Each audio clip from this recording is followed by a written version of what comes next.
నమస్తే ఓరుగాలు 9 న్యూస్ కి స్వాగతం. ప్రపంచంలోనే అత్యంత ఎత్తైన రైల్వే బ్రిడ్జిగా నిర్మించబడ్డ చినాబ్ బ్రిడ్జిని ప్రధానమంత్రి నరేంద్ర మోడీ ప్రారంభించారు. చినాబ్ బ్రిడ్జి రైల్వే బ్రిడ్జిగా పిలుస్తున్న ఈ బ్రిడ్జిని ఉదయం ప్రారంభించారు మోడీ. అనంతరం శ్రీనగర్ బారాముల్లా రైల్వే లింక్ ప్రాజెక్టును జాతికి అంకితం చేశారు. కాశ్మీర్ లోయకు ప్రత్యక్ష రైలు కనెక్టివిటీ అందించే 272 కిలోమీటర్ల ఉదంపూర్ శ్రీనగర్ బారాముల్లా రైల్వే లింకు పూర్తయినందుకు గుర్తుగా వందే భారత్ రైలుకు పచ్చజెండా ఊపి ప్రారంభించారు మోడీ. అలాగే దేశ ఇంజనీరింగ్ నైపుణ్యానికి చిహ్నమైన చినాబ్ వంతెనతో పాటు అజింకాడ్లోని నిర్మించిన దేశంలోనే మొట్టమొదటిగా కేబుల్ స్టేడ్ బ్రిడ్జిని ప్రారంభించారు ప్రధానమంత్రి నరేంద్ర మోడీ.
भारत माता की, भारत माता की। आज हम सभी गौरवान्वित में हैं भारत के यशस्वी प्रधानमंत्री, जन जन के प्रेरणा स्रोत माननीय श्री नरेंद्र मोदी जी हम सबके बीच पधार चुके हैं। आप सब तालियों की करतल ध्वनि से माननीय प्रधानमंत्री जी का हार्दिक स्वागत करें।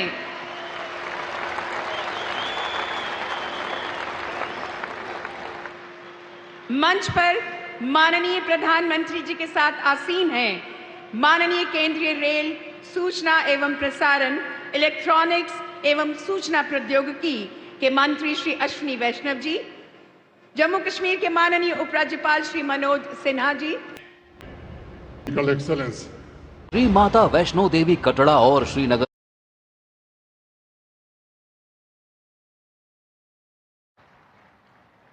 साथियों, आज का ये कार्यक्रम भारत की एकता और भारत की इच्छा शक्ति का जम्मू कश्मीर को मिली है। पे गति पकड़ी भारत की शक्ति। कारोबारियों के लिए उन्हीं लोगों ने अब तक ट्रेन नहीं देखी थी, वो मेडिकल कॉलेज कल्याण के नाम समा है, महिलाओं का जीवन आसान हो, उसकी तरफ नजर कर लीजिए। कौन लोग हैं के लिए उनका मदद करना, इंसानियत और कश्मीरियत दोनों पर वार किया वाला मुंह तोड़ जवाब देने का मन बना चुका है। ये वो आतंकवाद है जिसने घाटी में स्कूल जलाए, और सिर्फ स्कूल यानी इमारत नहीं जलाई थी, दो पीढ़ी का भविष्य जला दिया था, अस्पताल तबाह किए। ईद की उमंग भी जाड़े तो में विकास और सुरक्षा के लिए अभूतपूर्व काम किया है। इस दौरान करीब 10,000 नए बंकर्स बनाए गए हैं। इन बंकरों ने ऑपरेशन सिंदूर के बाद बने हालात में लोगों का जीवन बचाने में बड़ी मदद की है। मुझे बताते हुए खुशी है, भारत का नाम भी शामिल हो। నేడు రిజర్వ్ బ్యాంక్ తన ఎంపీసీ సమావేశంలో కీలక వడ్డీ రేట్లను తగ్గిస్తున్నట్లు ప్రకటించింది. అనూహ్యంగా ఆర్బీఐ గవర్నర్ అతిపెద్ద 50 పాయింట్ల వడ్డీ రేట్లను తగ్గించడంతో పాటు న్యూట్రల్ రేటింగ్ ప్రకటన అందరినీ ఆశ్చర్యానికి గురిచేసింది. ఇదే క్రమంలో బ్యాంకుల వద్ద ఉండాల్సిన క్యాష్ రిజర్వ్ రేషన్ను 100 బేసిక్ పాయింట్లను తగ్గించడంతో బ్యాంకింగ్ వ్యవస్థలోకి అదనంగా 2,50,000 కోట్ల నిధులు అందుబాటులోకి రానున్నాయి. ఇది ప్రజలకు తేలికగా రుణాలు పొందడానికి దోహదపడనుంది. ప్రస్తుతం రిజర్వ్ బ్యాంకు తీసుకున్న నిర్ణయం కారణంగా home loan, auto loan, personal loans, EMI చెల్లింపుదారులపై భారం తగ్గడంతో పాటు కొత్తగా రుణాలను తీసుకోవాలనుకుంటున్న వ్యక్తులకు సైతం తక్కువ వడ్డీ రేట్లకే రుణం పొందొచ్చన్నారు. కరోనా మహమ్మారి తర్వాత వరుసగా మూడోసారి వడ్డీ రేట్లు కోతకు రిజర్వ్ బ్యాంకు వెళ్లడంతో రేపో రేటు ప్రస్తుతం 5.5% దిగొచ్చింది. You are done, please switch it off to avoid the interference. Sir, there are 23 participants from media today, and with your permission, I'll call out the names. I'll ask Lata to ask her question. Thank you, sir. Lata from CNBC TV 18. Governor, thank you very much. Do we actually maintain now the call rate? The call rate today is hovering at the lower end of the LAF as it was till yesterday. So it was at about 5.75%. Whether we now maintain it at 5.25 or at the policy rate, which is at 5.5. That's, as I said, we'll see how the situation goes. Of course, liquidity is abundant, and if we do not do any VRRs, then it's going to stay at 5.25. If we do VRRs, then, we can bring it in depending on, we have changed now to neutral. Managing exchange rate volatility. See, our policy over there is very, very clear. It has been very consistent, and we do not manage, or try to target any price. जो ऐलान से क्या बड़ा basis points के ऊपर में हम अंकुश लगाएं और जो हमारे को टारगेट दिया है उस टारगेट की ओर हम उसको ले जाएं. जब वो हो जाए तो उसके बाद रह जाती है very limited space. It can mean that it will go down. In the money markets, in fact, you can see a huge transmission, more than what we have done, more than 50 basis points. Thank you so much. Thank you, sir. So for this year, to be kept in mind is, whether it is. Can I just add, nowhere you have told us why you cut the CRR. What was the RBI's thinking?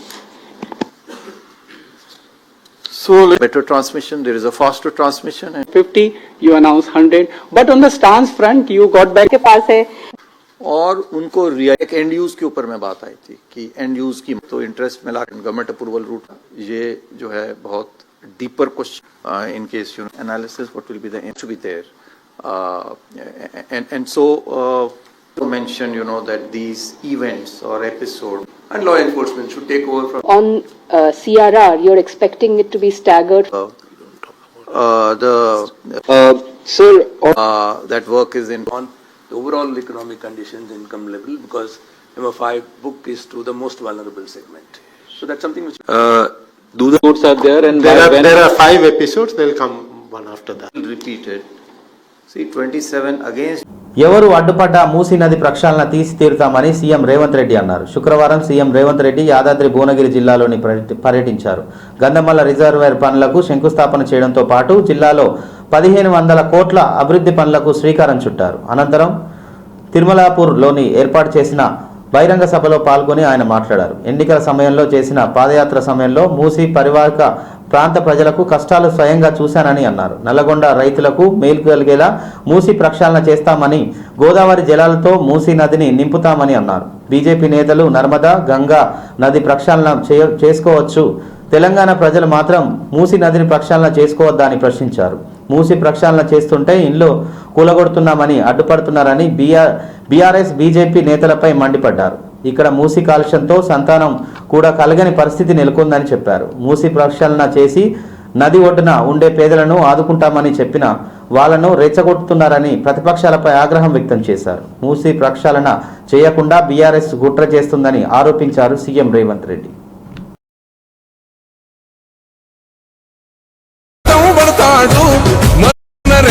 కన్నా పేద ఇంటికి పండుగ తెస్తాడు.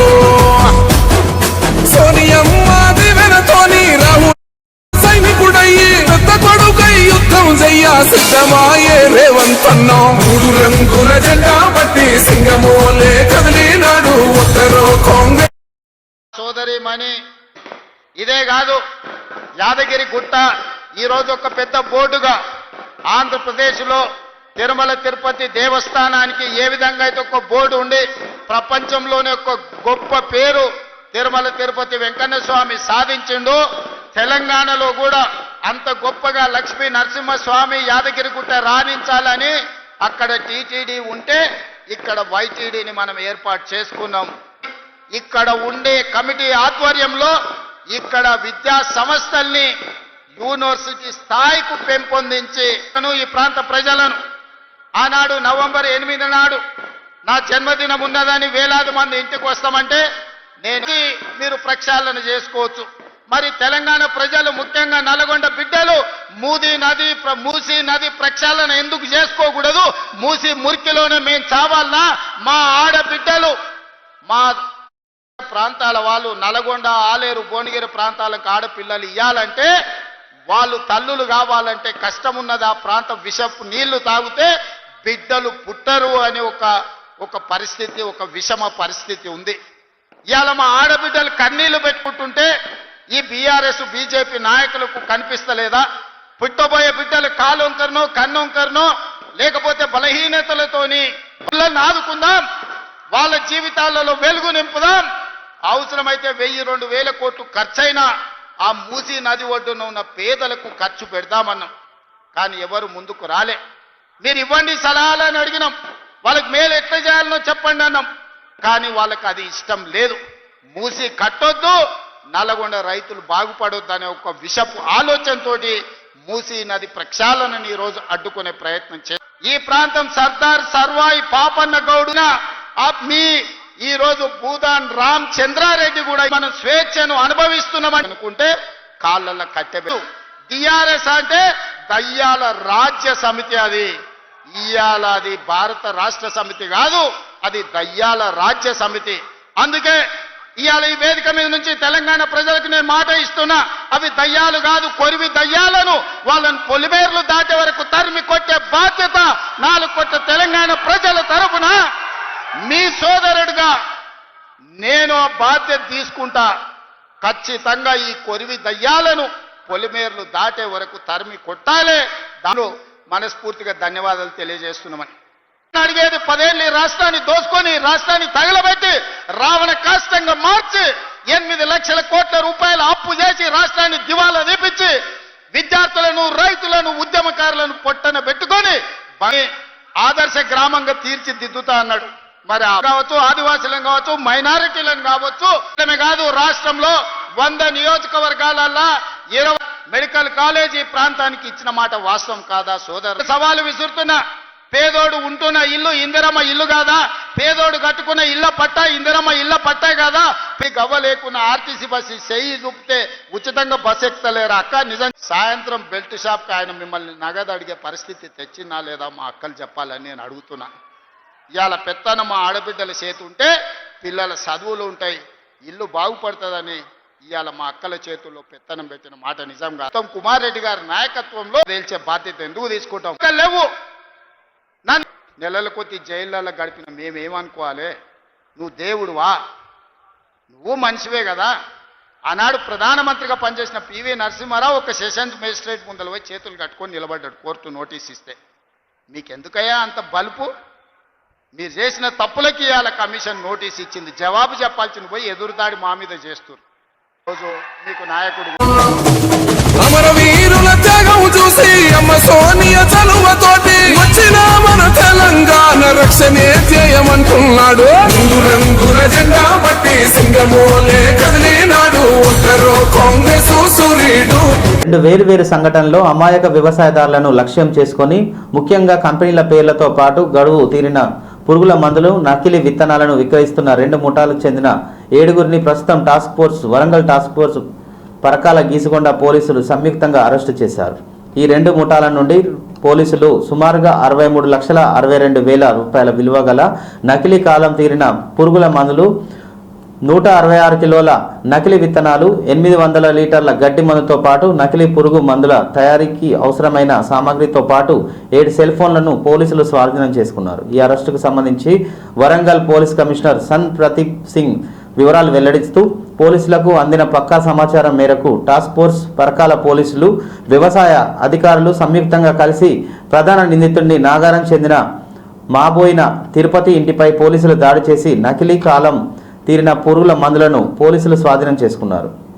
నిందితుని కోసం పోలీసులు విచారణ చేయగా నిందితుడి నుంచి వచ్చిన సమాచారం పోలీసులు హైదరాబాద్లోని మెహదీపట్నం ప్రాంతంలో నకిలీ పురుగుల మందులు తయారు చేస్తున్న గోదాంపై దాడి చేసి పోలీసులు సుమారుగా 57,44,000 రూపాయలు నకిలీ కాలం తీరిన పురుగుల మందులను స్వాధీనం చేసుకోవడంతో పాటు జయదీప్ గౌతమ్, ఆదిత్య కుమారస్వాములను పోలీసులు అరెస్టు చేశారు.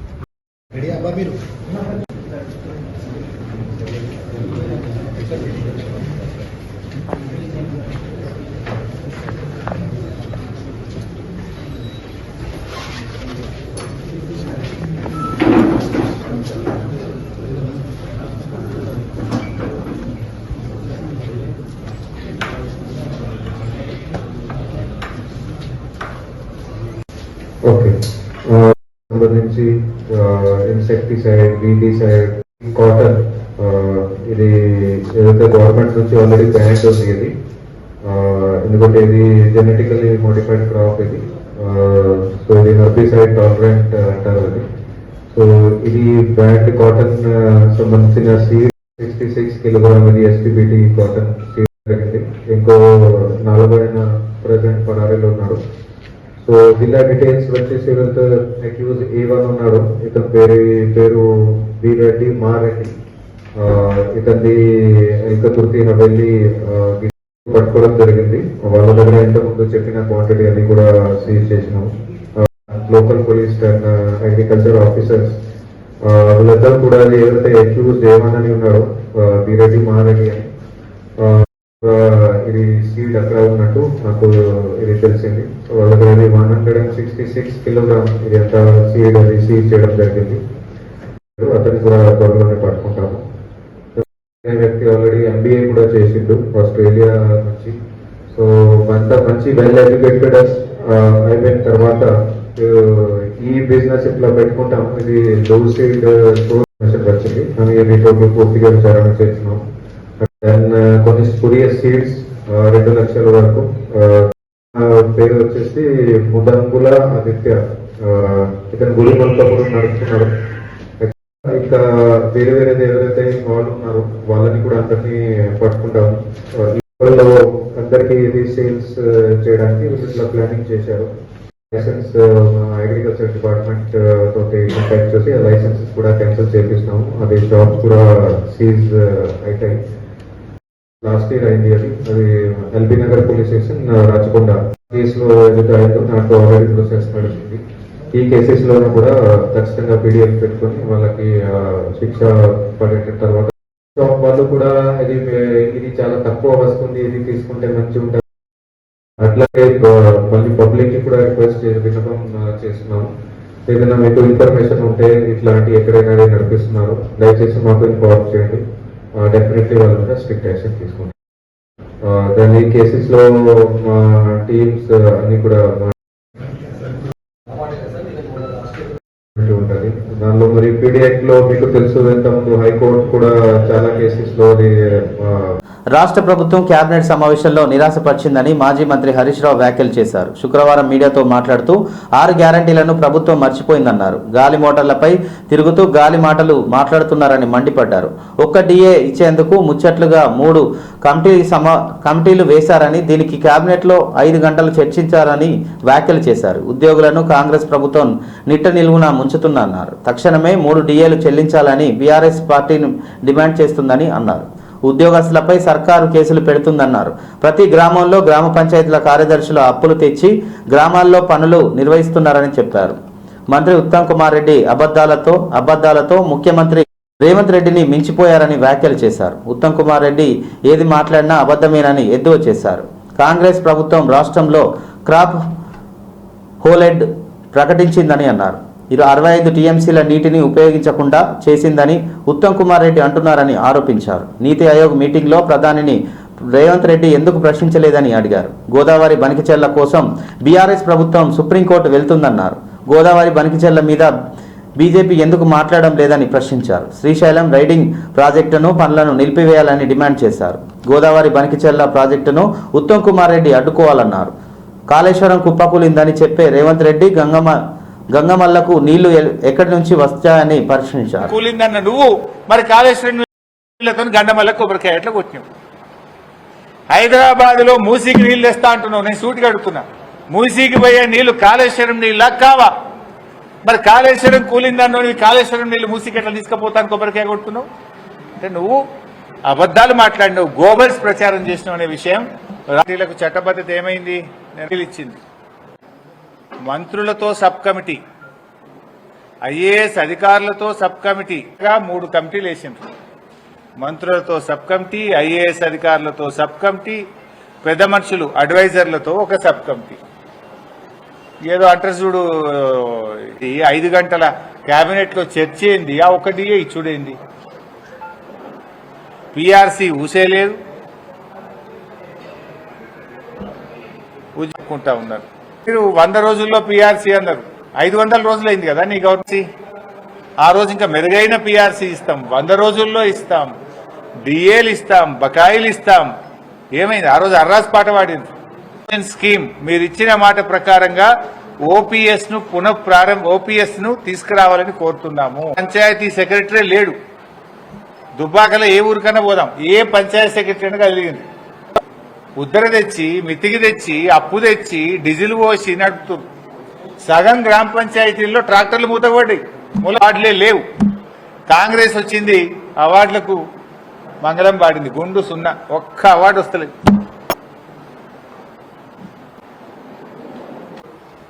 కేసీఆర్ ఇవాళ రేవంత్ రెడ్డి, ఉత్తమ్ కుమార్ రెడ్డి ఇద్దరు కూడా చంద్రబాబుకు దాసోహం అయిపోయింది. రేవంత్ రెడ్డి గురుదక్షిణ చెల్లించుకుంటుండు.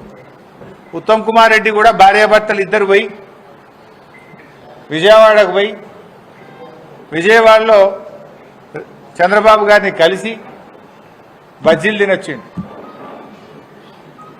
అప్పటి నుంచి నేను కూడా అగనేసి మాట్లాడతలేడు. మహబూబ్ నగర్ జిల్లాలో పంటలు ఎండబెట్టింది కాంగ్రెస్ ప్రభుత్వం.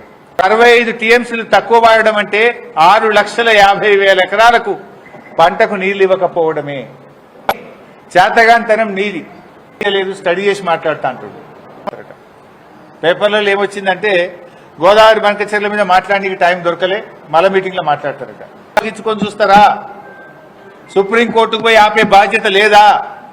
అపెక్స్ కమిటీ అనుమతి లేకుండా నాయుడిని ఎదిరించే దమ్ము సత్తా మిగతామని చెప్పాం. ఇప్పటికి కూడా కట్టుబడి ఉంటాం. ఏం చేస్తుంది రాష్ట్ర ప్రభుత్వం? ఒకవైపు కేంద్ర ప్రభుత్వం ఏమో ఏ అనుమతులు లేకుండా డబ్బులు ఇస్తున్నారు, అడిషనల్ ఎఫ్ఆర్బిఎం ఇస్తున్నారు. 40,000 కోట్లు కేంద్ర ప్రభుత్వం ఇస్తామని చెప్తా ఉంటే ఈ రాష్ట్ర ప్రభుత్వం నిమ్మకు నీరెత్తినట్టుంది. దున్నపోతు మీద వాన పోసినట్టే పడ్డట్టే ఉన్నది. అంటే లేఖలు రాసి చేతులు దులుపుకుంటున్నాడు ఉత్తమ్ కుమార్ రెడ్డి. లేఖలు కాదు, అయితే ప్రశ్నించండి, నిలదీయండి, లేదంటే అఖిల పక్షాన్ని కేంద్ర ప్రభుత్వం దగ్గర తీసుకుపోండి, ధర్నా చేద్దాం, పండి జంతర్ మంతర్ అక్కడ అందరం కలిసి నిలదీయండి. భారతీయులకు 140 ఏళ్ల కళ. జమ్మూ కాశ్మీర్ డోగ్రా రాజు మహారాజా ప్రతాప్ సింగ్ తలపెట్టిన లక్ష్యం ఉదాంపూర్, బారాముల్లా, శ్రీనగర్ రైలు లింకు, చినాబ్ వంతెన, అంజీ వంతెన ప్రారంభంతో కాశ్మీర్ నుంచి కన్యాకుమారి వరకు ప్రత్యక్ష రైలు ప్రయాణం కళ సహకారం అయింది. లేటెస్ట్ టెక్నాలజీతో నిర్మించిన ఈ ప్రాజెక్టు ఎలాంటి ఆటంకం లేకుండా ఒకే రైలు ప్రయాణంతో భారతదేశం మొత్తం చుట్టి రావచ్చన్నారు. చినాబు, అంజీగఢ్ వంతెనలను శుక్రవారం మోదీ అధికారికంగా ప్రారంభించారు. ఈ 2 వంతెనలు జమ్మూ కాశ్మీర్లోని ఉదాంపూర్, శ్రీనగర్, బారాముల్లా రైల్వే లింకు ప్రాజెక్టులలోకి కీలక భాగాలున్నాయి. చినాబు, అంజీగఢ్ ప్రారంభంతో చాలా కాలం ఒంటరిగా ఉన్న కాశ్మీర్ రైలు మార్గం చివరకు భారతదేశ జాతీయ రైల్వే నెట్వర్క్లో విలీనమైందన్నారు. దీంతో కాశ్మీర్ నుంచి కన్యాకుమారి వరకు ప్రత్యక్ష రైలు ప్రయాణం అందుబాటులోకి వచ్చిందని పేర్కొన్నారు.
కాళేశ్వరం కమిషన్ ఎదుట విచారణకు హాజరైన బీజేపీ ఎంపీ ఈటల రాజేందర్ కీలక వ్యాఖ్యలు చేశారు. కాళేశ్వరం డిజైన్లతో తనకు సంబంధం లేదని, అంతా ఇరిగేషన్ శాఖ చేసుకుందని అన్నారు. కాళేశ్వరం బాధ్యులను శిక్షించాలని అన్నారు ఈటల. కాళేశ్వరం కార్పొరేషన్తో కూడా ఆర్థిక మంత్రికి సంబంధం ఉండదని అన్నారు. బడ్జెట్ కేటాయింపు ఆర్థిక శాఖ బాధ్యత అని కేటాయింపుల ప్రకారమే నిధులు ఇచ్చామని అన్నారు. కాళేశ్వరం డిజైన్ నిర్మాణం అంతా తానే చేసుకున్నట్లుగా కేసీఆర్ చెప్పారని అన్ని నిర్ణయాలకు కేసీఆర్ బాస్ అని అన్నారు. కాళేశ్వరం అవినీతిపై చర్యలు తీసుకోవాలని, బాధితులను శిక్షించాలని కమిషన్ను కోరినట్లు తెలిపారు ఈటల. కాళేశ్వరం ప్రాజెక్టులో తెలంగాణకు మొట్టమొదటిగా ఆర్థిక శాఖ మంత్రిగా పనిచేశానని, తెలంగాణ సమాజానికి 25 ఏళ్లుగా సుపరిచితుడిగా ఉన్నానని అన్నారు. 2016లో తుమ్మిడి హెట్టు ప్రాజెక్టును అంచనా వేసి 16,500 కోట్ల రూపాయలు, ఆ తర్వాత 38,000 కోట్ల రూపాయలకు పెరిగిందని అన్నారు. తుమ్మిడి హెట్టుపై మహారాష్ట్ర అభ్యంతరం వ్యక్తం చేసిందని, ఆ ప్రాజెక్టు ద్వారా నీటి అవసరాలకు తీరని రిపోర్టులు వచ్చాయని అన్నారు. ప్రత్యామ్నాయంగా చూడాలంటే ప్రభుత్వం కోరినట్టే కాళేశ్వరం ఎంపిక చేశామని అన్నారు. టెక్నికల్ అంశాన్ని పరిశీలించి కాళేశ్వరం నిర్ణయం తీసుకున్నామని అన్నారు. కాళేశ్వరానికి మొట్టమొదటిగా 63,000 కోట్ల రూపాయల అంచనా వేయగా, ఆ తర్వాత 83,000 కోట్లకు పెరిగిందని, చివరికి ఎంత అయిందో నాకు తెలియదని ఈటల పేర్కొన్నారు. దాని విలువ ఏం పిలిచినా ఏముంటుంది? మా బతుకు ట్రాన్స్పరెంట్గా, మేము ఎథిక్స్ కోసం బతికిన వాళ్ళం, ప్రజల కోసం బతికిన వాళ్ళం. కంట మీద తుపాకీ పెట్టినా కూడా గదే మాట మాట్లాడడం తప్ప ఇంకోటి మాట మాట్లాడుతుంది కాదు. ఇవాళ పిచ్చి కూతలు, కారు కూతలు, ఇవాళ కుక్కలు ఎక్కబట్టే మాటలు చూస్తూ ఉంటే భయం అనిపిస్తూ ఉంది. ఏది ఏమైనా తెలంగాణ ప్రజలు నిజమైన న్యాయ నిర్ణేతలు, ఎవడు తప్పు చేసిండో, ఎవడు ఒప్పు చేసిండో వాళ్ళు నిర్ణయిస్తే తప్ప ఇవాళ కొద్దిమంది బట్ట కాల్చి మీరేసినంత మాత్రం మీకు అయ్యే ప్రసక్తి లేదు. కానీ ఒక్కటి మాత్రం మళ్ళీ ఒకసారి చెప్పదలుచుకున్న, 3 బరాజులు మేడిగడ్డ దాని విలువ 4,600 కోట్లు, సింగిల్లా, అదేవిధంగా అన్నారం ఒకదానికేమో 2,700 కోట్లు, ఒకదానికేమో 2,011 కోట్లు. నేను ఒకటే కాంగ్రెస్ పార్టీని డిమాండ్ చేస్తా ఉన్నా, భారతీయ జనతా పార్టీ ఇప్పటికే చెప్పింది నిజాయితీగా ఉండాలని చెప్పి కోరుతుంది. పార్టీ ప్రభుత్వ ధనాన్ని దుర్వినియోగం చేయొద్దని చెప్పి కోరుతుంది. చట్టాన్ని లోబడి ఉండాలని చెప్పి కోరుతుంది. నీకు ఇచ్చిన కర్తవ్యాన్ని ఒక ప్రజలకు బాధ్యతతో పనిచేయమని చెప్పి కోరుతుంది. ఇవాళ మేము కోరుతా ఉన్నాం. అంతకుముందు అనేక కమిషన్లు వేసారు, ఎందుకు రిపోర్ట్లు బయటపెడతలేరు, ఎందుకు చర్యలు చేపడతలేరు? మేము ఇక్కడ కూడా కోరుతున్నా, ఇప్పటికే సంవత్సరం గడిచిపోయింది. త్వరగా ఈ రిపోర్ట్ను బయటపెట్టండి. త్వరగా నిజంగా ఎవరు బాధ్యులవుతారో వాళ్ళ మీద చర్యలు తీసుకోవాలి తప్ప మీరు తాత్సారం చేసి బట్ట కాల్చి మీరేసి వాటికి రాజకీయ పమ్మలు కట్టుకుంటే నిన్ను వదిలిపెట్టే ప్రసక్తి లేదు. తెలంగాణ సమాజం నిశ్చితంగా గమనిస్తూ ఉంది. నువ్వు ఏ ఆరోపణ చేస్తూ ఉన్నావో, ఏ మాటలు మాట్లాడుతున్నావో, ఇవాళ ఆ మాటలకు కట్టుబడి, ఆ ఆరోపణలకు కట్టుబడి రేపు ఆ రిపోర్ట్ను బయటపెట్టు. రిపోర్ట్లో మాదాపూర్ కేబుల్ బ్రిడ్జిపై అగ్ని ప్రమాదం చోటు చేసుకుంది. కేబుల్ బ్రిడ్జ్ మధ్యలో రన్నింగ్ ఉన్న కారులో మంటలు చెలరేగాయి. గచ్చిబౌలి నుండి జూబ్లీహిల్స్ రోడ్ నంబర్ 45 వచ్చే రూట్లో AP09CA 1878 నంబర్ గల కారులో ఒక్కసారిగా మంటలు రువ్వెత్తాయి. కారు ముందు భాగంలో ఇంజన్ నుంచి మంటలు చెలరేగడంతో కారు పూర్తిగా దగ్ధమైంది. దీంతో కేబుల్ బ్రిడ్జిపై ట్రాఫిక్ జామ్ అయింది. మంటలు వ్యాపించడంతో గమనించిన కారులో ఉన్న ప్రయాణిస్తున్న వ్యక్తులు బయటకి దూకడంతో పెద్ద ప్రమాదం నుంచి తప్పించుకున్నారు. కేబుల్ బ్రిడ్జ్ మధ్యలో ఈ ప్రమాదం జరగడంతో వాహనాల రాకపోకలు అంతర్యాయంగా ఏర్పడింది. కేబుల్ బ్రిడ్జిపై వాహనాలు నెమ్మదిగా కదులుతున్నాయి. విషయం తెలుసుకున్న పోలీసులు సంఘటన స్థలానికి చేరుకొని అగ్నిమాపక సిబ్బందికి సమాచారం అందించారు.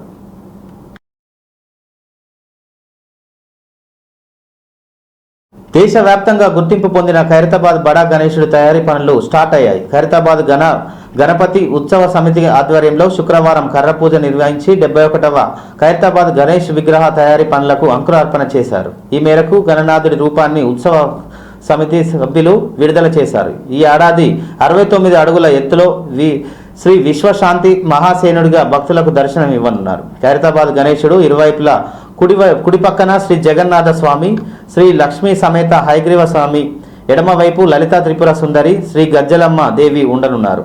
కర్ర పూజ కార్యక్రమంలో ఖైరతాబాద్ మాజీ MLA Chintal Ramachandar Reddy, Khairatabad MLA Danam Nagender, GHMC mayor Vijayalakshmi, MP Anil Kumar Yadav హాజరయ్యారు. ఈ సందర్భంగా ఎమ్మెల్యే దానం నాగేందర్ మాట్లాడుతూ 70 సంవత్సరాల నుంచి ఖైరతాబాద్ గణేష్ ఉత్సవాల జరుగుతున్నాయని తెలిపారు. ఈసారి 71వ వేడుకలుగా నిర్వహిస్తున్నామని, ఈ సందర్భంగా జరుగుతున్న వేడుకలకు ఎలాంటి ఇబ్బందులు రాకుండా ఏర్పాట్లు చేస్తున్నామని అన్నారు. జాతీయ స్థాయిలో ఖైరతాబాద్ గణనాథుడి పేరు ప్రతిష్టలు వచ్చాయని తెలిపారు.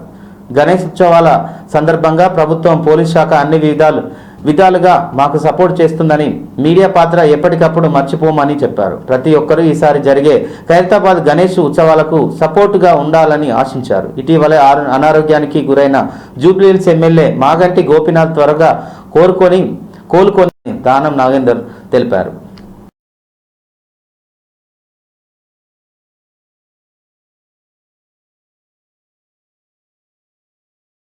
ఇంతటితో ఈ వార్తలు సమాప్తం. మరో వార్తలతో మళ్ళీ కలుద్దాం. చూస్తూనే ఉండండి ఓరుగల్లు 9 న్యూస్.